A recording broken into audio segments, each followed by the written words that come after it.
نحمدہ ونصلی علی رسولہ الکریم اما بعد فاعوذ باللہ من الشیطان الرجیم بسم اللہ الرحمن الرحیم۔ محترم سامعین، آج کا ہمارا عنوان ہے غلامی کا علاج۔ جناب والا، تاریخ کہانی نہیں حربہ ہے، قوموں کی ایجابی اور سلبی پہلو دکھانے کا ایک آئینہ ہے۔ یہ خزاں کے پتوں کی طرح خشک و بے جان بھی ہے تو گل لالہ کی طرح تر و تازہ بھی، یہ پہاڑوں کی طرح مستحکم بھی ہے تو شبنم کی طرح نرم و نازک بھی۔ ملت اسلامی کی تاریخ انہی نشیب و فراز کا حصہ ہے۔ اقوام عالم میں ملت اسلامیہ مغربی قوموں سے ہر میدان میں الگ تھلگ رہی ہے۔ مغربی قوموں کا تصور ملت رنگ و نسل، زبان و وطنیت پر قائم ہے۔ ملت اسلامیہ کی بنیاد توحید خداوندی پر مبنی ہے۔ جس نے ایک مرتبہ کلمہ حق کہہ دیا وہ اس ملت لازوال کا فرد بن گیا ہے۔ قرآن نے اس قوم کے بارے میں فرمایا ہے وَاعْتَصِمُوا بِحَبْلِ اللَّهِ جَمِيعًا وَلَا تَفَرَّقُوا، اور اللہ کی رسی کو مضبوطی سے تھام لو اور تفرقہ میں نہ پڑو۔ جب تک یہ قوم ان اصولوں پر عمل پیرا رہی، دنیا کی عظیم قوم بنی رہی۔ ان کی ہیبت سے جابر و مستعد حکمران لرزہ بر اندام ہوئے۔ کبھی یہ قوم خالد بن کر رومیوں پر امٹ آئی تو کبھی طارق بن زیاد بن کر باقیوں کو اپنا غلام بنا لیتی تھی۔ کبھی یہ قوم ٹیپو بن کر موت کی وادیوں کا سودا کرتی تھی تو کبھی لالک چاند بن کر موت سے بغل گیر ہو جاتی تھی۔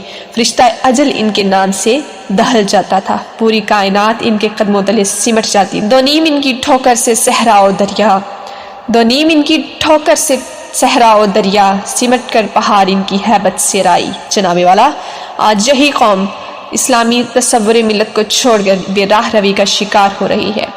آج ایک طرف یہودی ہمارے قبلہ اول پر ناپاک قدم جمائے بیٹھا ہے تو دوسری طرف ہماری مسجدوں پر بم برسائے جا رہے ہیں۔ آج ایک طرف چیچنیا میں مسلمانوں کی نسل کشی ہو رہی ہے تو دوسری طرف لبنان پر اسرائیل ہر روز حملے کر رہا ہے۔ آج ایک طرف افغانستان میں مسلمانوں کی نسل تبدیل کی جا رہی ہے تو دوسری طرف بغداد پر روزگار حیات تنگ کر دیا گیا ہے۔ آج ہر طرف مسلمان کو دہشت گرد کہہ کر ان کا گلا کاٹا جا رہا ہے۔ ہمارا خدا ایک، ہمارا عقیدہ ایک، ہمارا قرآن ایک، ہمارا کعبہ ایک، کتنا ہی اچھا ہوتا جو یہ مسلمان بھی ایک۔ فرقہ بندی ہے کہیں تو کہیں ذاتیں ہیں، فرقہ بندی ہے کہیں تو کہیں ذاتیں ہیں، کیا زمانے میں پن اپنے کی یہی باتیں ہیں۔ جناب والا، آج مسلمان معاشی طور پر تباہ و برباد ہو چکا ہے۔ ہمارے حکمران عیش پرستیوں اور اپنی اتھاڑیوں کے اضافے میں مشغول ہیں۔ طالب علم کتابیں پھینک کلاشن کوف لیے مصروف عمل ہیں۔ ہر سو افراتفری کا عالم ہے۔ لگتا ہے ہر آنکھ اندھی ہو چکی ہے، ہر کان بہرا ہو چکا ہے، ہر زبان گونگی ہو چکی ہے، ہر دماغ معوف ہو چکا ہے، ہر دل نے دھڑکنا چھوڑ دیا ہے۔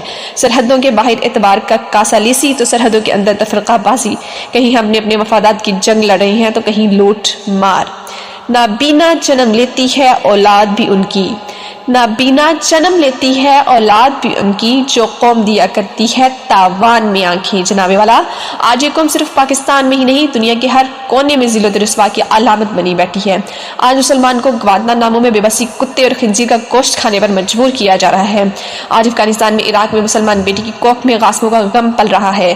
سقوط ڈاکہ ہو یا سقوط لبنان، مسجدوں میں ناحق بہنے والا خون ہو یا ریلوں کے حادثات، ہسپتالوں میں پھٹنے والے بم ہو یا معصوم بچوں کے لٹنے والی عصمتیں۔